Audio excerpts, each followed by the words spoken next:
So hello hi good evening to everyone. आप सभी का स्वागत है पॉकेट नवल की राइटर्स मीट में, जहां आज हमारे साथ मौजूद है Neha Tiwari ma'am.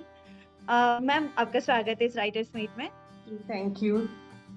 Okay, so ma'am, वैसे तो आपने बहुत सारी नॉवेल्स लिखी हैं, मतलब बहुत सारी पॉकेट एफएम के साथ भी, पॉकेट नॉवल के साथ भी।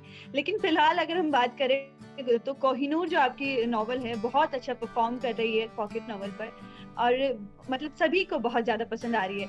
तो मतलब आगे जो बातों का सिलसिला है, आगे बढ़ाने से पहले मैं चाहूंगी कि आप अपने बारे में, अपनी नॉवल के बारे में ब्रीफ इंट्रो हमारे व्यूअर्स को और अपने रीडर्स को दें। सबसे पहले तो आप सभी का एक बार फिर से बहुत बहुत धन्यवाद कि आप लोगों ने मुझे एक अवसर दिया अपना परिचय देने के लिए। तो मेरा नाम नेहा तिवारी है और मैं पॉकेट एफएम और पॉकेट नॉवेल से पिछले कुछ सालों से जुड़ी हुई हूँ। और यहाँ मैंने कई अपनी ऑडियो बुक्स भी दी हैं, लिखी हैं, जैसे मिस्टीरियस टाउन हॉल, बावरा मन, लव हेट लव। और पॉकेट नॉवेल के साथ मैंने कोहिनूर, प्यार कोई खेल नहीं, और कावेरी। और अभी मैंने नई एक नॉवेल लिखी है वहाँ पे, डायमंड जुबली। तो जी ये सब मेरी यहाँ पे मैंने इतना अपनी मतलब नॉवेल और ऑडियो बुक यहाँ पे लिखी है। और यहाँ पर मेरा एक्सपीरियंस बहुत अच्छा रहा, पॉकेट एफएम के साथ भी और पॉकेट नॉवेल के साथ भी। जी, ज़रूर। मैम, आपने राइटिंग स्टार्ट कैसे किया? मतलब कब आपको लगा कि मेरे अंदर एक इतना अच्छा राइटर छुपा हुआ है? जी, एक्चुअली राइटिंग तो मैं काफ़ी पहले से करती थी, काफ़ी समय से मैं करती आ रही थी। और लेकिन एक पॉकेट एफएम के साथ जुड़ने के बाद मेरे को एक अच्छा प्लेटफ़ॉर्म यहाँ मिला, एक अपनी लेखन शैली थी लोगों तक पहुँचाने का एक अच्छा माध्यम मिला। तो मैं ये कहना चाहूँगी कि पॉकेट एफएम में जब से मैं जॉइन हुई, तब से मुझे लगता है मेरी लेखन शैली और भी ज़्यादा प्रभावित हुई है। तो लिखने का शौक वैसे मुझे बचपन से ही रहा है, लेकिन एफ़एम से जुड़ने के बाद मेरी ये इम्प्रूवमेंट हुई है लिखने में।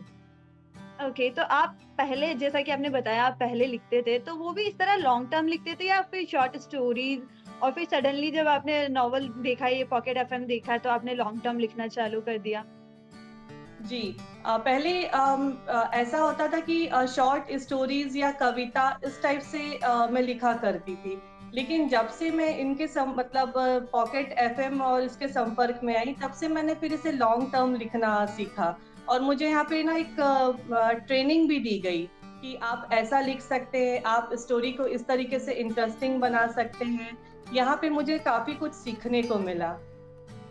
जी, जी, जी। आप अपने राइटर, मतलब आपकी स्टोरी जो है कोहिनूर, उसके कैरेक्टर्स के बारे में, उसकी स्टोरी के बारे में छोटा-सा मतलब ब्रीफ इंट्रो देंगे? जिससे कि क्या है, जो लोग नहीं पढ़ रहे हैं ना अभी तक आपकी स्टोरी, आपकी नॉवल, उनके मन में ना ऐसा हो, गिल्ट हो कि यार छोड़ दिया, अब पढ़ना चालू करते हैं। जी, जी, जी। तो एक्चुअली जो कोहिनूर नॉवेल जो मैंने लिखा था, ये अभी के मतलब अभी की जो यूथ जनरेशन है, इस पे मतलब इनको मैंने बेस बना कर के लिखा था कि अभी मतलब रिलेशंस कैसे चल रहे हैं और कैसे हो सकते हैं, कैसा होना चाहिए, इसको सोचते हुए मैंने लिखा था। तो इसमें बेसिक ये रहता है कि एक बिज़नेस टाइकून होता है, आर्यन जिंदल। तो वो हर तरीके से ना अपनी लाइफ में हार चुका होता है। एक्चुअली उसकी शादी होने वाली रहती है राशि सक्सेना नाम की एक लड़की से, जिसको वो जी। अपना सब कुछ मानता है, उसपे वो बहुत ट्रस्ट किया होता है। लेकिन उसने उसे शादी वाले दिन इतना बड़ा धोखा दिया रहता है, उसकी बारात लौटा देती है और वो पूरी तरीके से हार जाता है, जो आर्यन जिंदल होता है। और वो ना मतलब उसे खुद नहीं पता होता है वो कहाँ जा रहा है। लेकिन इसी बीच उसकी मुलाकात होती है दिशा साहनी नाम की एक लड़की से। तो जो कि ना एक अभी-अभी हाल ही में बिज़नेस मैनेजमेंट की पढ़ाई करके लौटी होती है और वो आर्यन जिंदल से उस सफ़र में मिलती है, एक अनजान सफ़र में। फिर वहाँ वो उसे सिर्फ बताती है कि आप ऐसे नहीं हार सकते। मतलब एक छोटा-सा उनका दोस्ती होता है। फिर आर्यन इतना जी। ज़्यादा भरा हुआ होता है कि मतलब उसे अपने बारे में सब कुछ खुल करके बता देता है।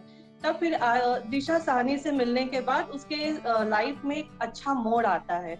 तो इस स्टोरी में मैं ये बताने की कोशिश की हूँ कि इंसान जब हार चुका होता है, पूरे रास्ते बंद हो जाते हैं, लेकिन फिर भी कहीं न कहीं एक रास्ता ओपन होता है। हमें पूरे तरीके से हार नहीं माननी चाहिए। तो मैं एक छोटा-सा एक मैसेज देने की कोशिश की थी, लेकिन इतना उस कहानी को प्यार मिलेगा ये सचमुच में कभी नहीं सोची थी। नहीं, आपकी स्टोरी, आपकी नॉवल सच में बहुत ही अल्टीमेट है।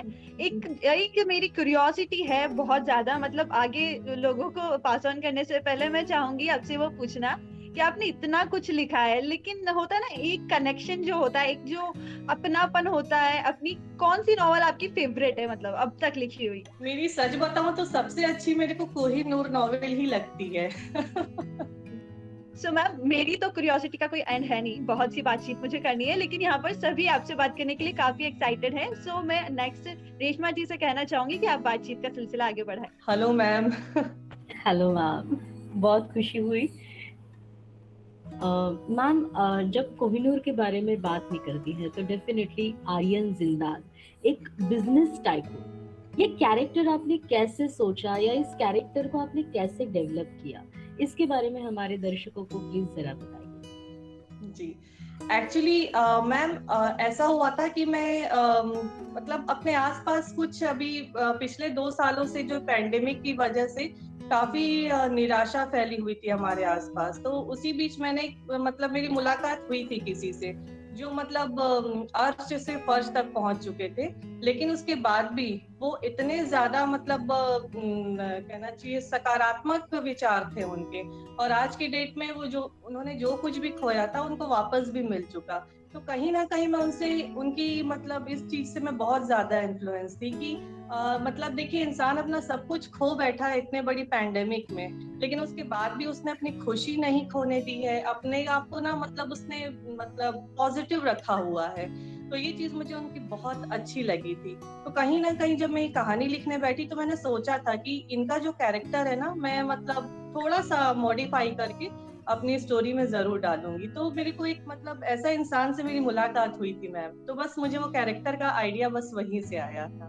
मैम, जैसे आपकी कहानी में जैसे आर्यन का किरदार है या अन्य किरदार हैं, तो उनकी स्वभाव रेखाएं बहुत ही विभिन्न प्रकार की हैं। तो आप उसके बारे में बताएंगे कि कैरेक्टर के ग्रोथ या कैरेक्टर के नेचर लाइन कितने मैटर करते हैं कहानी में? मैम मैं तो ये कहना चाहूंगी कि जो कैरेक्टर होते हैं आपकी स्टोरी के, या आपकी स्टोरी के की रीढ़ की हड्डी होती है ये, मतलब जो आपकी स्टोरी होती है ये पूरी तरीके से आपकी कैरेक्टर पे ही बेस्ड होती है। खैर आपकी लैंग्वेज आपके डायलॉग्स तो होते ही होते हैं, लेकिन जो आपके जो रीडर्स होते हैं वो आपके कैरेक्टर से एसोसिएट करते हैं। तो इसलिए मुझे लगता है कि आप जो भी कैरेक्टर्स आप मतलब अपनी स्टोरी में रख रहे हैं उसके ना उसके साथ आपको फुल जस्टिफाई रखना चाहिए। जैसे कि आपका कैरेक्टर मतलब किस स्वभाव का है, किस नेचर का है, उसको हमको बहुत अच्छे से उसको डिस्क्राइब करना चाहिए, क्योंकि मेरे हिसाब में कैरेक्टर बहुत इम्पोर्टेंट होते हैं हमारी स्टोरी में। बिल्कुल, और आपकी कहानी का हर एक किरदार कहीं न कहीं सभी वाचकों के मन पे वो छाप छोड़ रहा है, और यही वजह है कि कोहिनूर आज भी सुपर डुपर हिट नॉवेल है। Thank you so much ma'am. और आपका बहुत ज़्यादा शुक्रिया कि आपने पॉकेट नॉवेल पे लिखना पसंद करा, और आप अभी भी अपने लेखन का थैंक यू। कार्यकाल आगे ऐसे ही शुरू रखें। जी जरूर जरूर मैम। बहुत बहुत शुक्रिया। थैंक मैं यू शशि जी से रिक्वेस्ट करूंगी कि वे बातों का सिलसिला आगे जारी रखें। Hello ma'am. हेलो मैम, जैसे अभी रेशमा जी ने कहा कि कैरेक्टर, और जैसे आपने कहा कैरेक्टर एक कहानी के लिए बहुत जरूरी महत्वपूर्ण पार्ट होते हैं उसके। तो जो कैरेक्टर्स के आपने नाम डिसाइड किए, आर्यन जिंदल, वो कैरेक्टर की नेमिंग कितने इम्पोर्टेंट होते हैं किसी एक कैरेक्टर को अपने आप में डिस्क्राइब करने के लिए? जी, ये बहुत सही क्वेश्चन आपने किया है, क्योंकि जब जो कैरेक्टर का नाम होता है वो बहुत इम्पोर्टेंट रहता है। मतलब जैसे हमारे हीरो का नाम है, हम अपने नायक का नायिका का नाम हम कैसे दे रहे हैं, तो मतलब एक बहुत छोटा और आकर्षक नाम होना चाहिए, ताकि ना वो आपका जो नायक या नायिका का नाम है आपके रीडर्स के जेहन में बैठ जाए। आप इतना उसे आकर्षक नाम इसलिए अपन देते हैं कि आप जैसे आर्यन जिंदल, दिशा साहनी, मुझे लगता है एक अच्छा नाम मैंने देने की उन्हें कोशिश की थी। तो बहुत से आपके जो रीडर्स हैं आपको आपके कैरेक्टर की वजह से कहानी को फिर पढ़ना पसंद करते, तो नाम बहुत इम्पोर्टेंट होता है। और मेरे हिसाब में नाम ना आपको छोटा लेकिन आकर्षक देना चाहिए, आप जो भी कैरेक्टर डालें। बिल्कुल मैम, क्योंकि मैम जो आपने नाम चूज़ किया ना, वो एक अपने आप में उस कैरेक्टर की खूबी, उनकी छवि बता रहा है। आर्यन ज़िलर मतलब किसी के भी ज़हन में आएगा कि उसका कैरेक्टर कैसा होगा या वो इस कहानी में क्या प्रूव करने वाला है अपने कैरेक्टर को लेके। जी, जी। मैम इसी के साथ मेरा एक और सवाल है, जैसे आपने कहा आप काफ़ी सारी कहानियाँ लिख रही हैं और बखूबी सभी के सभी नॉवल अपने आप में अपना परफ़ॉर्मेंस दे रही हैं। तो इतनी सारी कहानियों के बीच और ऑब्वियसली आपकी पर्सनल लाइफ्स भी होती होंगी, वो आप कैसे मेंटेन करती हैं? जी।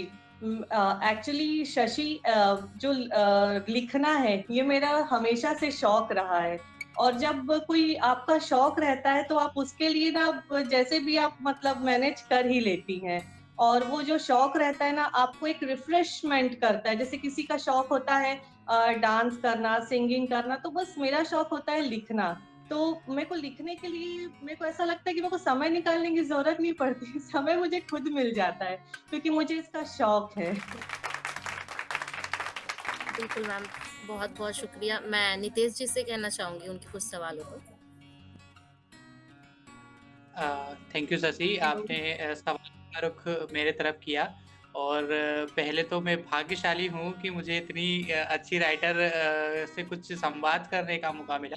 और फिलहाल तो मैं कुछ फ़नी सा पूछूँगा कि मेनली बिलासपुर छत्तीसगढ़ से हैं आप, जहाँ पर हथकरघा उद्योग से रिलेटेड कोसे की साड़ियाँ भी फ़ेमस होती है। तो उससे रिलेटेड अच्छा, बिलासपुर से रिलेटेड कोई फ़नी सी आपकी याद है? कोई ऐसा फनी मोमेंट जिसको आप अपनी कहानी में भी इंक्लूड करना चाहोगे? जी हाँ। एक इंसिडेंट तो है सर, और मैंने उसको इंक्लूड भी किया था।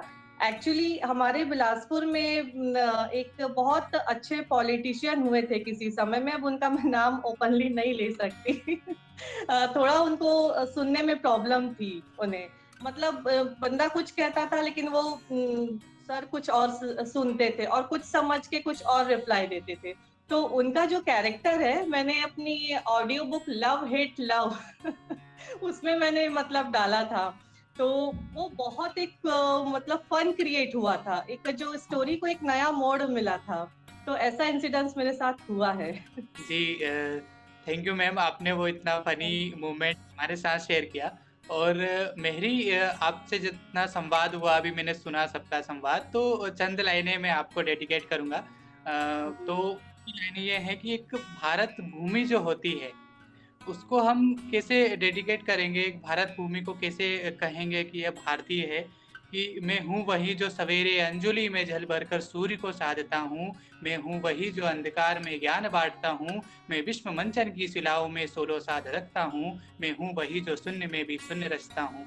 तो आपकी जो बातें, आप बात सुनकर मुझे जो मज़ा आ रहा है ना, कि कह सकते हैं कि मैं सुनने में, अब मैं अगर रात को इस संवाद को लेकर बैठूँगा, तो मैं कुछ ना कुछ फनी लाइन इस संवाद से रिलेटेड कोई भी अच्छी सी लाइन लिख सकता हूँ, या फिर कोई एक बड़ी पोइट्री लिख सकता हूँ। मैं इतना मोटिवेट हो चुका हूँ इस मीटिंग में आकर। और एक छोटा सा सवाल और था कि आपने बीच में अपनी एक यादें शेयर की थी पुरानी, फ्रेशर आप जब पॉकेट एफएम पर आए थे, और 2 साल यहाँ रहना, और अब एक परिवार का आप एक परिवार के सदस्य हो हमारे। तो उसी हिसाब से कि आप ट्रेनिंग सेशन की कुछ यादें हैं, आपने कहा कि एक मेरा छोटा सा ट्रेनिंग सेशन भी हुआ, तो एडिटोरियल के साथ आपकी कैसी बॉन्डिंग थी यहाँ पर? वैसे तो मुझे लगता है कि मेरा टाइम बहुत अच्छा गया है जब से मैंने यहाँ पे ज्वाइन किया है।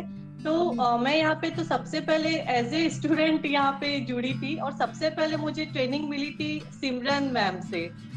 तो पहले मुझे मतलब हमको यहाँ पे इस प्लेटफॉर्म में किस तरह लिखना है, किस तरह से हम अपनी नॉवेल आगे बढ़ा सकते हैं, क्योंकि मुझे लगता था पहले मैं शॉर्ट स्टोरीज अच्छी तरह लिख लेती थी, लेकिन हमको यहाँ नॉवेल लिखना होता था। मतलब एक बड़ा, हमको बड़ी पटकथा चाहिए होती थी कहानियों की। तो मुझे लगता है सिमरन मैम से जुड़ करके मैंने बहुत कुछ सीखा है वहाँ पे। और मुझे लगता है मैं सबसे ज्यादा यहाँ पे सिमरन मैम का बहुत दिमाग खाई होंगी, क्योंकि जब भी वो एपिसोड जिस तरीके से वो चाहती थी कि आप ऐसा लिख करके दीजिए, तो अब स्टार्टिंग पीरियड में मैं वैसा नहीं कर पाती थी। वो जैसा बोलती थी थोड़ा अलग हो जाता था, उससे चीजें अलग हो जाती थी। लेकिन मैम ने बहुत पेशेंस रखा, सिमरन मैम ने, और लेकिन मुझे वो सिखा कर ही मानी। आज की डेट पे अगर मैं यहाँ पे हूँ तो शायद सिमरन मैम ने जो मुझे सिखाया था, तो उसकी वजह से आज मैं मतलब यहाँ पे सेट हो पाई हूँ। जी मैम, वो आपकी भी काबिलियत थी, क्योंकि एक कहते हैं ना कि एक राइटर के सबकी इसकी लाइफ का सबसे बड़ा मोटिवेशन यही होता है कि वो एक राइटर है, और आप में वो काबिलियत थी। और आपके जो कहानियाँ और जो भी ऑडियो बुक है जो हमारे साथ आपने अपनी जर्नी स्टार्ट की, वो ये सब बयां करती है अपने आप में। तो कह सकते हैं कि काफ़ी अच्छा सफ़र रहा और काफ़ी कुछ आपसे सीखने को मिला। आपकी कहानी ने हमें काफ़ी कुछ सीखने को दिया। हम भी फ्रेशर हैं और आपसे हम काफ़ी सारी चीज़ें सीखते हैं। तो इसी सवालों और जवाबों के सिलसिले को मैं आगे ज्योति जी की तरफ मोड़ूंगा कि उनके कुछ सवाल हो तो वो पूछे। ज्योति। हेलो मैम, कैसे हो आप? हेलो, बस अच्छे हैं। अच्छा, मैं आपसे ये पूछना चाहूंगी कि आपका राइटिंग इंस्पिरेशन कहाँ से मिलता है? एक्चुअली छोटी छोटी हमारे आसपास तक कुछ ऐसी घटनाएं हो जाती हैं कि अगर आप राइटर हैं तो आप ना उन छोटी सी घटनाओं से आप एक मतलब आप टॉपिक निकाल सकते हैं कि हाँ हम इस पे लिख सकते हैं। तो मैं तो ये कहूंगी कि मैं मतलब मुझे ना कहानी के लिए जो टॉपिक्स होते हैं मेरे आसपास ही मुझे मिल जाते हैं। तो मतलब आप ये बोल रहे हैं कि आपको जो आसपास की चीजें होती है वो आप अपने राइटिंग पे निकाल लेती हैं। जी जी बिल्कुल। हाँ, मेरे को ये पूछना था आपके आगे के फ्यूचर्स के प्लान्स क्या हैं? आप आगे और क्या नया लेके आने वाले हैं हमारे साथ? जी, ऐसा है ज्योति कि मैं अभी भी आप के मतलब पॉकेट नॉवेल के साथ अभी फिलहाल अभी अपना लिख रही हूँ, और आगे भी मेरा ना जो दीर्घकालिक जो अपना मतलब फ्यूचर है मैं यहीं पे देखती हूँ। और मुझे मतलब मेरी आगे भी यही कोशिश रहेगी कि मैं अपने जो पॉजिटिव मैसेज है वो मैं अपने कहानी के माध्यम से, अपने कहानी के पात्रों के माध्यम से आप सभी तक और pocket FM sorry pocket novel सुनने के सारे रीडर्स तक पे जरूर पहुंचाना चाहूंगी, और आगे भी मैं यही करना चाहूंगी। बहुत सारे जो न्यू राइटर्स होते हैं उनको लॉन्ग कंटेंट लिखने में प्रॉब्लम आता है, तो आप उनके लिए कुछ टिप्स देना चाहेंगी, लाइक उन लोग कैसे और अपनी राइटिंग को इम्प्रोवाइज कर सकते हैं? जी, ये प्रॉब्लम जब मैंने भी स्टार्टिंग में लिखना शुरू किया था तो ये सेम प्रॉब्लम मेरे साथ भी आती थी। बहुत सारे मन में कंफ्यूजन, बहुत सारे डाउट्स हुआ करते थे कि हम कैसे लिखें, क्या करें, ऐसे डाउट्स होते थे मेरे साथ भी।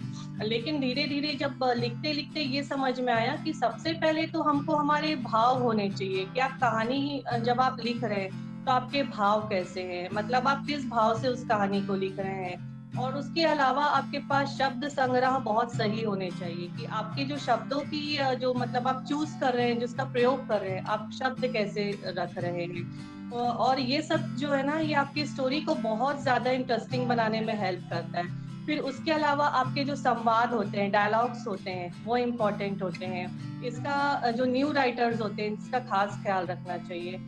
फिर डायलॉग्स के बाद आपके कैरेक्टर्स बहुत स्ट्रॉन्ग होने चाहिए। कहानी का जो आपका प्लॉट होता है वो बहुत स्ट्रॉन्ग होना चाहिए। और जो आपको और सबसे ज्यादा जो फोकस है, मैं फिर से वही बोलना चाहूंगी, कैरेक्टर और आपकी लैंग्वेज सही होनी चाहिए। तो आपकी जो कहानी है ना, धीरे धीरे ये इंटरेस्टिंग होने लगती है।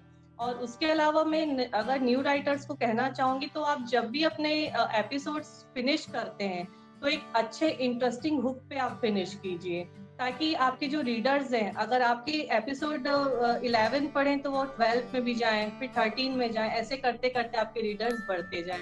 तो आपकी कहानी एक एपिसोड एक प्रॉपर हुक पे खत्म होनी चाहिए, मैं ये कहना चाहूंगी। Thank you. सो बेसिकली एक अच्छा राइटर जो है उसको एक अच्छा रीडर भी होना बहुत जरूरी है। जी हाँ, ये तो है। आगे मैं प्रांजलि से रिक्वेस्ट करूंगी कि वो आपसे बातचीत करे। Hello ma'am, hello. मैम मैं ये जानना चाहूंगी कि थोड़ा सा आपकी स्टोरी से अलग कि आपका बिगेस्ट ड्रीम क्या है। अभी आप एज अ राइटर अभी आप वर्क कर रहे हैं, लेकिन जी। आगे आपके लिए क्या है बिगेस्ट ड्रीम? बिगेस्ट ड्रीम मेरा ये है कि लोग मेरा एग्जाम्पल दें। कहने का मतलब मैं लोगों का आदर्श बनूं, चाहे वो किसी भी फील्ड में हो। मतलब चाहे वो राइटर के फील्ड में हो, चाहे एक अच्छे इंसान के फील्ड में हो, चाहे समाज सेविका के रूप में हो, लेकिन मैं आदर्श बनना चाहती हूँ। Okay ma'am. एंड मैं एक चीज और पूछना चाहूंगी आपसे कि जैसे हम बचपन से बहुत सारे ऐसे चीजें होती है कि हम डेली लाइफ में कर रहे हैं, एंड कुछ सिचुएशन हम ऐसा होता है कि एज अ राइटर हम उनको लिखते भी हैं, स्टोरी में कहीं ना कहीं वो फिट होती है। तो आपने कुछ ऐसी चीजें हैं जो आपको याद हो कि आपने अपनी किसी स्टोरी में लेके आए हो, जो रियल इंसिडेंट हो और आप लेके आए हो स्टोरी में? जी हाँ, जी हाँ। उसमें एक हमारे साथ हुआ था इंसिडेंस, जब हम लोग छोटे थे उस समय। तो हमारे साथ एक इंसिडेंस हुआ था, मैं उससे बहुत शॉर्ट में आप लोग को बता दे रही हूँ अभी। और उसको मैंने एक कहानी का रूप दे करके उसमें बनाया था। बस वो मतलब बात बस इतनी सी थी कि हमारे यहाँ जब हम लोग बहुत छोटे छोटे थे, करीब 11-12 साल के थे, तो हमारी मतलब घर में एक जो चिड़िया थी, उन्होंने अपना घोंसला बनाया था, उसमें उनका परिवार बढ़ा, ऐसा हुआ था। लेकिन एक टाइम पे, और वो चिड़िया का हमेशा टाइम होता था कि वो शाम को अपने बच्चों के लिए दाना लेकर आती थी। तो उस बीच हम लोग हमेशा, एक एग्जॉस्ट होल था हमारे घर पे, तो वो उसी के थ्रू एंटर करती और वहीं से जाती। हम लोग याद से एग्जॉस्ट बंद कर दिया करते, पर एक दिन गलती से वो एग्जॉस्ट हमसे चालू रह गया, और वो चिड़िया दाना लेकर के आ रही थी, वो एग्जॉस्ट से मतलब टकराई और वहीं पे मतलब उनकी वो हो गई, डेथ हो गई। फिर वो हम लोग घोंसले का ध्यान रखते थे जो उसका बनाया हुआ था, छोटे छोटे उसके बच्चे थे, हम लोग अपनी तरफ से बहुत पैम्पर करने की कोशिश करते, लेकिन माँ की जगह तो कोई नहीं ले सकता। फिर कुछ दिन बाद उसके बच्चे भी मतलब नहीं रहे। फिर ये जो घटना थी ना, बहुत मतलब हमको कष्ट हुआ था उस समय, क्योंकि हम लोग जब से वो चिड़िया तिनका लेके अपना घोंसला बनाई थी, उसने अंडे दिए थे, तब से हम लोग ने ना उसे, उसका परिवार हमने बढ़ते देखा था, और अपनी आंखों के सामने उसका परिवार हमने जाते देखा। तो ये घटना आज भी मुझे बहुत, याद करो तो तकलीफ होती है उस बात को। तो मैंने किसी कहानी के माध्यम से शेयर किया था। Okay ma'am, as a writer हम हर सिचुएशन को अपनी कहानी में अपनी तरीके से लिखने की कोशिश करते हैं हमेशा। तो मैं एक चीज और जानना चाहूंगी आपसे कि आपके रीडर्स आपके लिए कितना इम्पोर्टेंस रखते हैं?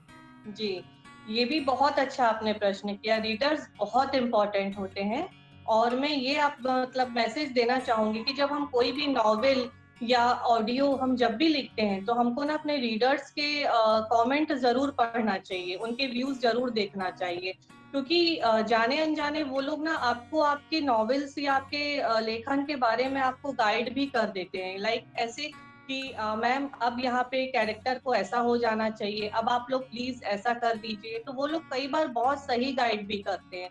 तो अगर हम अपने रीडर से कम्युनिकेट करते हैं, तो वो लोग आपकी नॉवेल तो पढ़ेंगे ही पढ़ेंगे, लेकिन आपको साथ में ना एक एज ए फ्रेंड, अच्छे दोस्त की तरह आपको एक सही मार्गदर्शन भी देते हैं। इसलिए रीडर्स बहुत इम्पोर्टेंट होते हैं। Okay ma'am, and thank you. मैं अब जानना चाहूंगी कि वो आगे कंटिन्यू करें। Thank you Pranjali. Hello ma'am. Hello ma'am, सबसे पहले तो ये मीट और आप इतने स्पेशल हैं हमारे लिए, क्योंकि मुझे पता चला कि आप जो हमारे कंपनी ने पॉकेट एफएम पॉकेट नॉवल ने जो सबसे पहले प्रेरक कहानी प्रतियोगिता का कंपटीशन चलाया, आप उसके विनर रहे हैं। तो मैम, आपको वो कंपटीशन में आपने पार्टिसिपेट किया, आपने जो उसके लिए स्टोरी लिखी, उसके लिए आपका थॉट प्रोसेस क्या रहा था, और जीतने के बाद आपको कैसा लगा?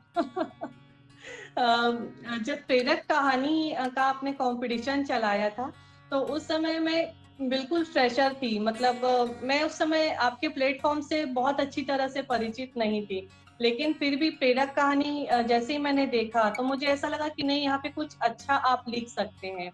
तो फिर वहां पर मैंने लिखने की कोशिश की, और एक स्ट्रॉन्ग वुमेन पर वो स्टोरी बेस्ड थी मेरी, जो प्रेरक कहानी में थी, तो वो एक स्ट्रॉन्ग वुमेन पे बेस्ड थी। तो उस समय मैं बहुत ज्यादा मतलब लिखने के मामले में समझ लीजिए बहुत कच्ची थी, लेकिन जब मतलब आप लोगों के साथ में जुड़ी, पॉकेट नॉवेल की टीम के साथ जब मैं जुड़ी, तब मुझे लिखने का तरीका समझ में आया कि जब आपको भाव जो आपके होते हैं तो आपको इस तरीके से लिखना है, लोगों तक इस तरीके से आपको पहुंचाना है। मुझे एक ये मार्गदर्शन मिला कि आपके जो भाव हैं उनको एक अभिव्यक्तिकरण जो होता है वो किस तरीके से की जाना चाहिए। मुझे ये प्रेरक कहानी जीतने के बाद ये समझ में आया, अभिव्यक्तिकरण करना आया मुझे। जी मैम, जैसे आपने हमसे बहुत कुछ सीखा, हमने भी आपसे उसी तरह बहुत कुछ सीखा है आपकी पूरी जर्नी के थ्रू भी, और आज इस मीट में भी हम इतना कुछ सीख रहे हैं आपसे मैम। मैम, मेरा आपसे एक सवाल ये है कि क्या आप राइटर्स ब्लॉक में बिलीव करते हैं? क्या कभी ऐसा हो सकता है कि किसी राइटर को लिखने के लिए कुछ समझ ही नहीं आए, कुछ सूझे ही नहीं? ऐसा तो वैसे हो भी सकता है कि कई बार होता है कि मुझे खुद लगता है कि मैं आज ब्लैंक हूँ, मुझे कुछ समझ में नहीं आ रहा आज मुझे क्या लिखना चाहिए। तो अगर आप ब्लैंक हैं, आपको कुछ समझ में नहीं आ रहा है कि आप क्या लिखें, क्या करें, तो उस समय मुझे लगता है कि स्टडी जो होती है ना वो बेस्ट पार्ट होती है। क्योंकि जो आपकी रीडिंग होती है उससे आपको बहुत कुछ मतलब आपको आइडियाज मिलते हैं कि अच्छा हम इस पर हम लिख सकते हैं, हम इस पर कुछ अच्छा कहानी के माध्यम से हम लोगों को मैसेज दे सकते हैं। तो मुझे लगता है कि उस दौरान हमको ना रीडिंग पर, अच्छी किताबों पर बिलीव करना चाहिए उस केस में, जब हम ब्लैंक होते, क्योंकि ऐसा मेरे साथ भी अक्सर हो जाता है। तो मैम इसका मतलब आप बहुत सारी किताबें पढ़ते हैं? बस पढ़ते रहते हैं। तो मैम आपने पॉकेट नॉवेल पे कुछ पढ़ा है कभी? जी, पॉकेट नॉवेल में मैंने, जी हाँ, पॉकेट नॉवेल में मैं बहुत कुछ देखते रहती हूँ। जो उसमें आपके एक आदर्शवादी की है, विचार वाली ये है, उसको मैं अक्सर पढ़ती हूँ मैम उसमें मैं, और काफ़ी अच्छी-अच्छी चीज़ें मैंने पढ़ी है। जी मैम।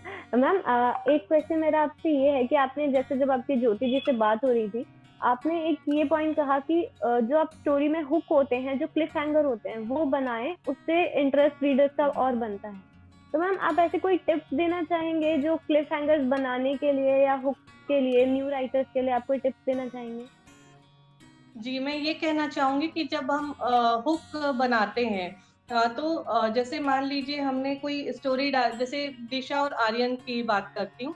तो जैसे मान लीजिए मुझे अपना एक एपिसोड खत्म करना है, तो किसी ने दिशा को पीछे से आवाज़ दी, दिशा ने पीछे पलट कर देखा और हैरानी से उसका मुँह खुला का खुला रह गया।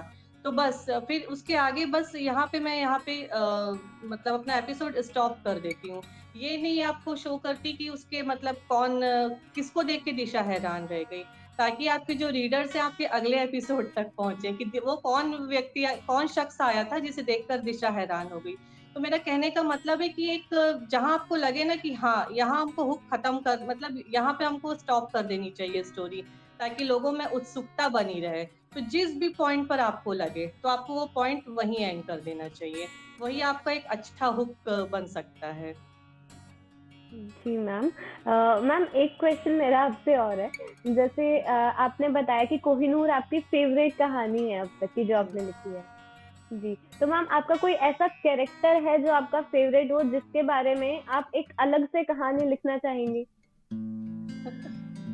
जी हाँ, ऐसे कैरेक्टर है मेरे पास में। मतलब मैं ऐसे कैरेक्टर को ज़्यादा चूज़ करती हूँ जो अपनी लाइफ में ना पूरी तरह मतलब सब चीज़ अपना खो बैठे होते हैं, उनके पास कोई रास्ता नहीं होता है। और मैं अधिकतर ऐसे ही कैरेक्टर्स पर मतलब वो करती हूँ, अपना फ़ोकस करती हूँ। और मतलब वो पूरी अपनी लाइफ में हर तरीके से हारा हुआ है, लेकिन उसने अपनी सोच जो है ना उसको गिरने नहीं दी है, अपनी सोच उठा कर के रखी है। तो मैं अक्सर ऐसे कैरेक्टर्स को ज़रूर उसमें रखती हूँ, मतलब अपने ध्यान में रखती हूँ, और फिर उनके ऊपर मैं ज़रूर लिखने की कोशिश करती हूँ। जी मैम।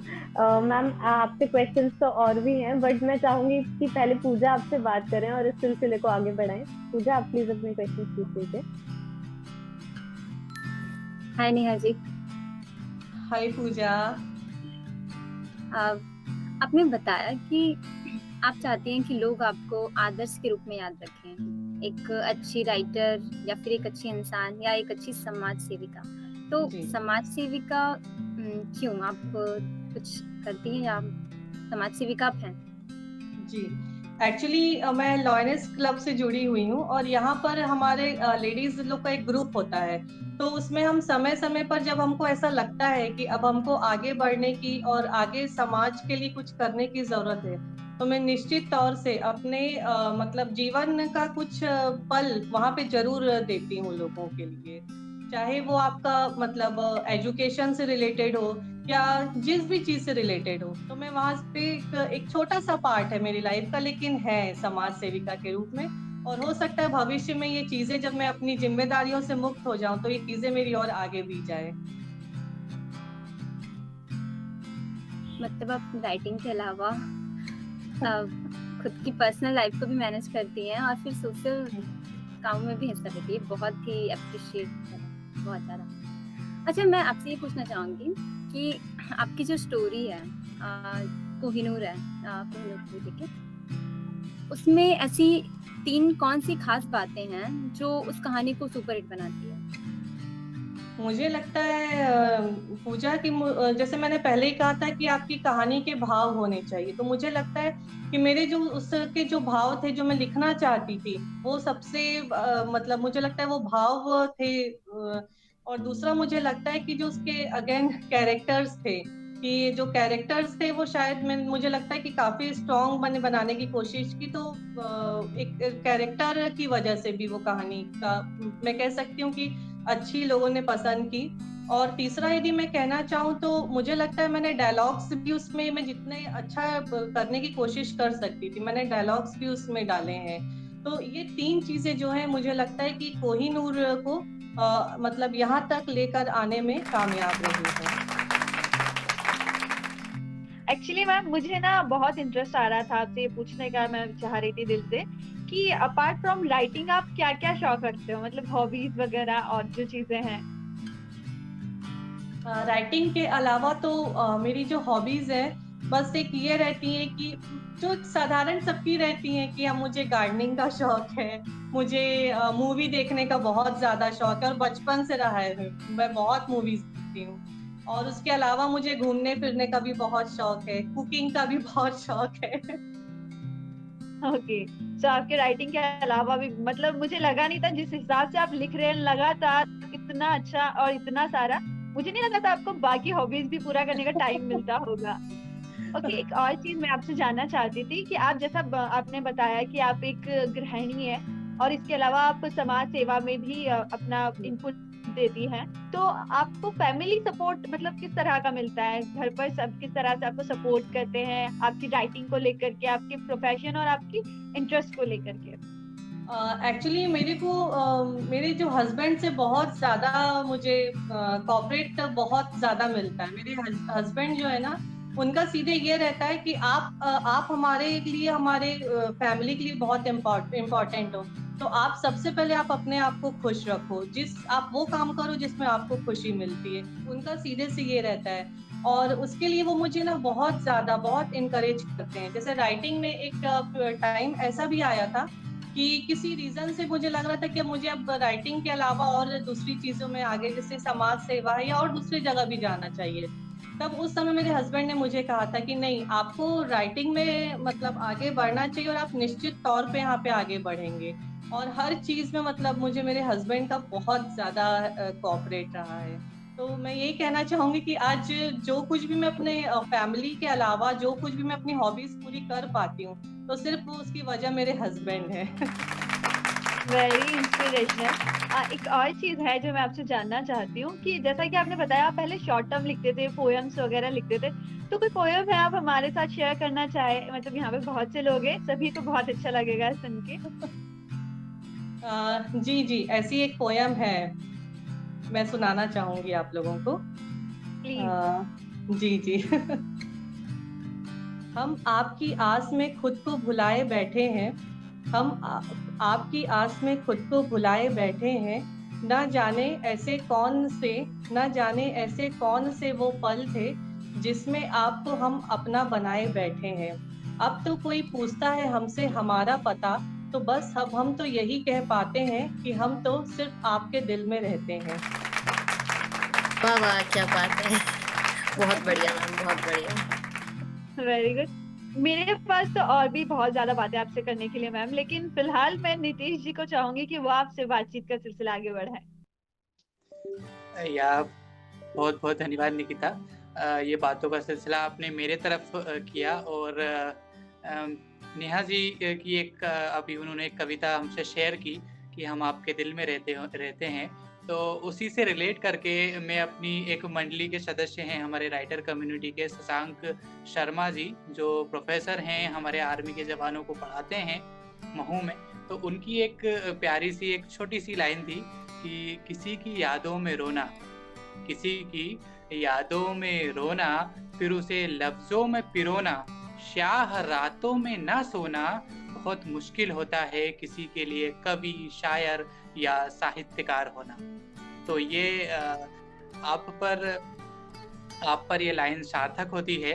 जैसा कि मैंने पहले भी कहा कि जो लेखक होता है वो किसी शब्द का मोहताज नहीं होता, किसी तारीफ का मोहताज नहीं होता, पर फिर भी कई सारी बातें हैं करने को, कहने को, और काफ़ी मोटिवेट हो रहे हैं हम आपसे। तो एक छोटा सा सवाल तो एक मेरा फिर से फनी है कि आप जैसे कहीं जा रहे हो बाहर, और कहीं आपको कोई अपना पेन मिल गया, या फिर ऐसा कोई पल आया जब आप अपने पेन से रूबरू हुए, कोई आपका रीडर्स है जो सडनली आपको पकड़ के था कि यार ये नेहा जी हैं और मैंने इनकी जो एक कहानी पढ़ी है। तो ऐसा इंसिडेंट हुआ है आपके साथ? जी, अभी तक तो मेरी मुलाकात रीडर से तो नहीं हुई, लेकिन हाँ, दोस्तों से अक्सर हो जाती है जब हम बाहर निकलते हैं। और चूंकि मेरी जन्म स्थली भी बिलासपुर ही रही है, बिलासपुर छत्तीसगढ़, और मतलब शादी भी मेरी यहीं हुई है, तो अक्सर हमारी मुलाकात हो ही जाती है दोस्तों के साथ। तो उस दरमियान ना दोस्तों का आजकल क्वेश्चन एक कॉमन हो गया है, आजकल नया क्या चल रहा है, आजकल नया क्या लिख रही है, हमसे भी लिंक शेयर करना, हमने तुम्हारी वो वाली स्टोरी सुनी यार, उसमें तुम्हारा वो वाला कैरेक्टर मुझे बड़ा मजा आया। ये वाली बातें एकदम अब कॉमन हो गई है। जितने भी दोस्त मिलते हैं तो ये चीजें अब बिल्कुल कॉमन हो गई है कि मतलब वो लोग मेरी स्टोरी के बारे में मुझसे जरूर बात करते हैं। जी मैम, आपने दोस्तों का जिक्र किया तो मेरा एक सवाल निकल के आ रहा है यहीं से कि आपका जो पहला रीडर था, क्या वो आपके दोस्त थे या फिर कोई फैमिली मेंबर? किसने आपकी कहानी सबसे पहले पढ़ी? जी, मेरे फैमिली मेंबर मेरे हस्बैंड ही थे जिन्होंने सबसे पहले मेरी कहानी पढ़ी। एक्चुअली उनको नहीं पता था कि मुझे लिखने का शौक है, क्योंकि पहले तो मैं अपने जितने भी अपने शब्द थे, अपने जज्बात थे, सिर्फ डायरी के पन्नों तक ही मेरे सीमित रहते थे। और शादी के बाद जब कुछ समय बाद उन्हें पता चला कि मुझे लिखने का शौक है और मतलब मैं लिखती हूँ, तब फिर वो काफी ज्यादा सरप्राइज हुए और बहुत खुश भी हुए। उसके बाद फिर उन्होंने मुझे इंस्पायर करना भी शुरू किया कि नहीं, आपको अपनी राइटिंग कंटिन्यू करनी है। और उसके बाद उन्होंने ही मतलब मेरी कई जो रचना थी, छोटी छोटी दैनिक अखबार होते हैं, उसमें उन्होंने मतलब पब्लिश करवाई थी। तो फिर उसके बाद धीरे धीरे फिर मुझे कॉन्फिडेंस आया कि नहीं, हम लिख भी सकते हैं। ऐसा हुआ था। क्या बात है मैम, मतलब सर का भी काफी सपोर्ट रहा आपके साथ में, और ये सपोर्ट ही हमें इतना आगे बढ़ाता है, इतना खुश देता है, क्योंकि हमारे काम में हमें और काफी खुशी मिलती है जब हमारा पहला रीडर हमारा जीवन साथी हो। तो मैं चाहूँगा कि आपका साथ यूं ही बना रहे और हमारे परिवार में भी आप यूं ही लिखते रहें।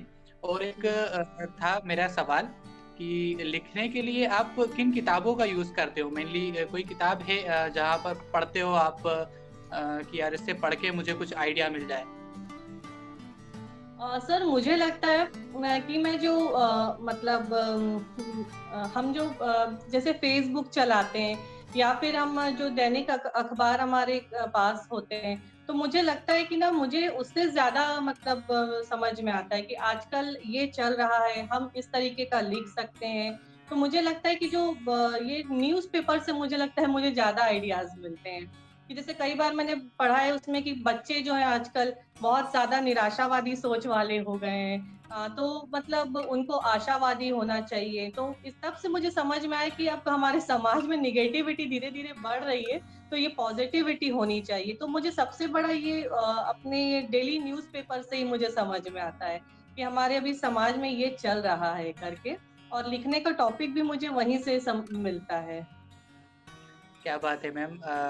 आपने अपने समाज से भी, अखबार से भी और एक चिड़िया से भी हर एक प्राकृतिक उपादान से आपने सीखा और हमें रूबरू करवाया, उस हमारे आपकी जो लेखनी से हमें रूबरू करवाया। तो लास्ट एक छोटी सी लाइनें मैंने भी लिखी थी कि हाँ, पसंद है मुझे सूखे पत्ते पर चलना, वो गुमशुदगी के पलों में कदमों का एहसास दिलाते हैं। तो ज़रूरी नहीं कि हम सूखे पत्तों पर चल रहे हैं, तो सूखे पत्ते भी हमें कुछ ना कुछ सिखाते हैं। ज़रूरी नहीं कि वो किसी काम के नहीं हैं, वो भी हमारे कदमों का एहसास कराते हैं और हमें काफ़ी कुछ सिखाते हैं। और आपसे मिलकर मैं काफ़ी मोटिवेट हो चुका हूँ। Thank you Nitesh ji. Hello again ma'am. Hello ma'am Janvi. आपसे मेरा सवाल ये है कि अगर आपकी स्टोरी, जैसे कोहिनूर अब इतनी ज्यादा फेमस हो चुकी है, अगर इस पे कोई मूवी बनती है या सीरीज बनती है, तो आप किन एक्टर्स को चाहेंगे कि वो आपके मेन लीड को प्ले करें? अगर मान लीजिए कभी मूवी बनती है, यदि मान लीजिए एक कोहिनूर पे यदि मूवी बनती है, तो हीरो तो खैर ठीक है कोई भी चलेंगे, लेकिन एज ए हीरोइन मैं कंगना रनावत को पसंद करती हूँ। उनकी जब से मैंने मणिकर्णिका देखी, वो मतलब मेरी फेवरेट हीरोइन है। वो जिस भी रोल में मतलब वो करती है ना, उसमें बिल्कुल फिट बैठती है। तो इसलिए मैं हीरोइन को तो कंगना रनावत जी को चाहूंगी। जी ma'am, great choice ma'am. Ma'am अच्छा, आपने जब एक जिक्र किया था कि कैरेक्टर के इमोशंस पोर्ट्रे करना बहुत मतलब मुश्किल होता है और बहुत जरूरी भी होता है, तो जब आप कैरेक्टर के डिफरेंट इमोशंस पोर्ट्रे करते हैं अपनी कहानी में, तो आपका माइंडसेट कैसा होता है? एक्चुअली जानवी बात ये है कि जब अपन स्टोरी अपन जब सोचते हैं कि हाँ हमको अब इस के ऊपर लिखना है, जैसे मान लीजिए मैंने रोमांटिक स्टोरी लिखी, तो रोमांटिक स्टोरी में एक माइंड में एक प्लॉट सेट हो जाता है कि हाँ जो हमारी हीरोइन रहेगी वो थोड़ा शाय नेचर की रहेगी, या फिर चुलबुली रहेगी, या फिर थोड़ी सी वो पढ़ाकू टाइप से जो होती है या इंटेलिजेंट होती है उस तरीके की होगी। तो पहले ही अपने जब प्लॉट होते हैं ना, तो वो माइंड में पहले ही सेटअप हो जाते हैं। तो जब अपन एक कैरेक्टर अपन माइंड में वही बना लेते हैं, जब बोलते हैं ना कि किरदार जो है ना वो 2 बार बनते हैं एक राइटर के दिमाग में, एक तो दिमाग में बनते हैं और जब आप उससे लिखते हैं तब बनते हैं। तो जब वो दिमाग में बन चुके होते हैं ना, फिर जब हम लिखना शुरू करते हैं तो वो अपने आप जो मतलब आपके जो फिंगर्स है ना वो उसी में चलने लगती है कि हाँ अब हमारी जो कैरेक्टर है वो थोड़ी शाय नेचर की है तो वो ऐसा करेगी, और जो हमारा हीरो है वो ऐसा है तो वो ऐसा करेंगे। तो ये एक प्लॉट है जो पहले डिसाइड हो जाता है, उसके आधार पे फिर ये सारी चीजें चलते रहती हैं दिमाग में। ओके मैम, ये काफी इंसाइटफुल था। मैम अच्छा, जैसे आपने कहानी के प्लॉट की बात की, तो कभी ऐसा हुआ है कि आप कोई कहानी लिखने बैठे हैं और स्टार्टिंग में आपने कुछ और सोचा, लेकिन कहानी खत्म होते होते वो कुछ और ही हो गया, ऐसा कभी हुआ है? जी, ऐसा होता है। जैसे ये मेरे साथ हुआ था जब मैं ऑडियो बुक लिख रही थी, मिस्टीरियस टाउन हॉल। तो ये थोड़ा सस्पेंस टाइप का, मतलब पहली बार मैंने लिखा था सस्पेंस पे ही लिखा था। तो उसमें जो हमारा जो नायक रहता है, टाउन हॉल का जो नायक रहता है, तो बस वो एक केस सॉल्व कर लेगा। फिर वहां पे मैंने सोचा था कि स्टोरी हम वहाँ पे एंड कर देंगे, खत्म कर देंगे करके। फिर बाद में मतलब जब मैम लोग से बात हुई, सिमरन मैम लोगों से, तो उन्होंने कहा नहीं आपको ना ये स्टोरी थोड़ा और आगे चलाना है, इंटरेस्ट आ रहा है इसलिए थोड़ा और आगे चलाना है। तो मैंने जो सोच करके वो उसका कैरेक्टर रखा था वो धीरे धीरे ना मुझे बढ़ाना पड़ा। लेकिन वो चीज थोड़ा मेरे साथ डिफिकल्टी हुई थी, क्योंकि जो मैंने तो उससे सोचा था कि ठीक है 90 या 100 एपिसोड में हमारी ये स्टोरी खत्म हो जानी है करके, लेकिन जब वो मुझे उसे बढ़ाना पड़ा तो डिफिकल्टी मेरे सामने ये आई कि जो हमने स्टोरी का जो प्लॉट पहले बनाया है और जो हीरो को कैरेक्टर अपन ने पहले जो दे दिया है वो एंड तक होना चाहिए। तो उस समय फिर मैंने बहुत ध्यान से, बहुत धीरे करके फिर उस कहानी को आगे बढ़ाई थी।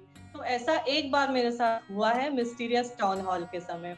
फिर उसके बाद जब भी मैं स्टोरी अपनी लिखना शुरू करती हूँ, तो अब मैं पहले ही सोच लेती हूँ कि कहानी ऐसी होनी चाहिए मेरी, जिसे मैं लंबे एपिसोड तक चला सकूँ। तो अब ये डिफिकल्टी अब मेरे सामने नहीं आती। जी मैम, तो मतलब पहले से ही आप एक माइंडसेट रखिए कि आपको ये लंबे जी। समय तक चलानी पड़ सकती है। जी, जी। जी मैम, जैसे आपने कहानियाँ लिखना शुरू किया, तो कभी ऐसा हुआ है कि कोई नेगेटिव कमेंट्स आपके पास आए हों, आपने उनसे कैसे डील किया? जी, मेरे साथ भी ऐसा होता है, नेगेटिव कमेंट भी आते हैं और वैसे प्यार बहुत ज़्यादा मिलता है, तो नेगेटिव कमेंट पे ना वो प्यार भारी पड़ जाता है। तो मुझे और कई बार ऐसा होता है ना कि नेगेटिव कमेंट यदि मेरे लिए आए हैं, तो जिन रीडर्स ने हमें प्यार दिया है, वो रीडर ही वो उनको जवाब दे देते हैं। मुझे फिर वहाँ पे आने की ज़रूरत ही नहीं पड़ती। जी, ये तो होता है मैम, रीडर्स का तो आपको बहुत भरपूर प्यार मिलता है। जी मैम, क्योंकि मैं उनसे कम्युनिकेट करने की कोशिश जी। हमेशा करती हूँ मैम। जी। हाँ जी। मैम, कभी क्या होता है ना, जो नए राइटर्स होते हैं, वो नेगेटिव कमेंट्स की वजह से लिखना छोड़ देते हैं। आप जी, उनके जी। लिए क्या एडवाइस देना चाहेंगे? मैं उनको ये एडवाइस करना चाहूँगी कि यदि नेगेटिव कमेंट में भी आपको काफ़ी कुछ सीखने को मिलता है, जैसे कि नेगेटिव कमेंट में हो सकता है कि आपको बोल दिया जाए कि आपकी स्टोरी में प्लॉट अच्छे नहीं थे या आपकी स्टोरी के कैरेक्टर अच्छे नहीं थे, तो हमको वहाँ पे नर्वस नहीं होना है। हमको ये करना है कि अगली बार हम ना फिर से अपनी कहानी लेकर आएँगे और ज़रूर आएँगे। और आपने हमारी प्लॉट को कमज़ोर कहा है, आपने हमारे कैरेक्टर को वीक कहा है, तो हम इतना अच्छा अब अगली स्टोरी लाएँगे कि आप खुद आकर के हमसे तारीफ़ करेंगे। एक लेखक को उस समय ये सोचना चाहिए। अगर आप वहाँ पे अपने हथियार डाल देंगे तो कोई मतलब नहीं है। आपको एक अपने काम से उसको मुँह-तोड़ जवाब देना है। नेगेटिव कमेंट को अपने दिमाग में हावी नहीं होने देना है, लेकिन उसके बारे में आपको सोचना है, लेकिन उसे हावी मत होने दीजिए। मैं सारे न्यू राइटर्स को ये ज़रूर कहना चाहूँगी। जी मैम, आपने बिल्कुल सही कहा कि नेगेटिव कमेंट्स को अपने पे हावी ना होने दें। जी। मैम, आपसे आखिरी सवाल मेरा, आपका जी। पॉकेट नॉवेल के साथ सफ़र अब तक का कैसा रहा है? जी, पॉकेट नॉवेल के साथ तो मेरा सफ़र ख़ैर बहुत अच्छा रहा है और मुझे कभी ऐसा नहीं रहा, मतलब हमारी मुझे लगता है कि पॉकेट नॉवेल टीम के साथ हमारी कम्युनिकेशन बहुत अच्छी है। स्पेशली रेशमा मैम हो गईं, प्रियंका मैम हो गईं, ये दोनों मतलब मेरे को ऐसा लगता है एकदम मेरे अपने लोग हैं करके। और इनकी वज़ह से ना मैं मतलब कुछ भी जैसे नया क्रिएट करती हूँ या डालती हूँ, तो मैम मैंने ये डाला है, मैंने इसको अभी अपलोड किया है मैम, इसका ये कैसा जा रहा है, फीडबैक बता दीजिए, ऐसा हो गया है। मतलब ये पॉकेट नॉवेल तो एकदम जैसे एक होता है ना कि एकदम हमारे दोस्त जैसे हो गए, एकदम हमारे फ्रेंड बन गए हैं, ऐसा हो गया है अब तो। और मेरी लाइफ का बहुत इम्पोर्टेंट पार्ट भी हो गए हैं।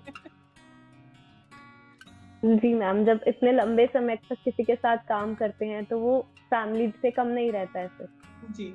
जी, तो मैम आपसे बातें करके बहुत अच्छा लगा, बहुत कुछ सीखने को मिला एंड आई एम श्योर जो भी लोग ये वीडियो देखेंगे, उनको भी बहुत कुछ सीखने को मिलेगा आपसे। मैम, आपसे बातों का सिलसिला हमारा बहुत अच्छा रहा, कभी किसी दिन फिर से आपसे इसी तरह मुलाकात होगी। आपका ज़रूर। बहुत-बहुत शुक्रिया आज हमारे साथ जॉइन करने के लिए। Thank you ma'am. और थैंक यू सो मच। जो भी व्यूअर्स थैंक यू सो हमारे ये मच वीडियो मैम। देख रहे हैं, मैं उनसे रिक्वेस्ट करूंगी कि वो प्लीज हमारी वीडियो को लाइक करें, शेयर करें और हमारे चैनल को सब्सक्राइब करें।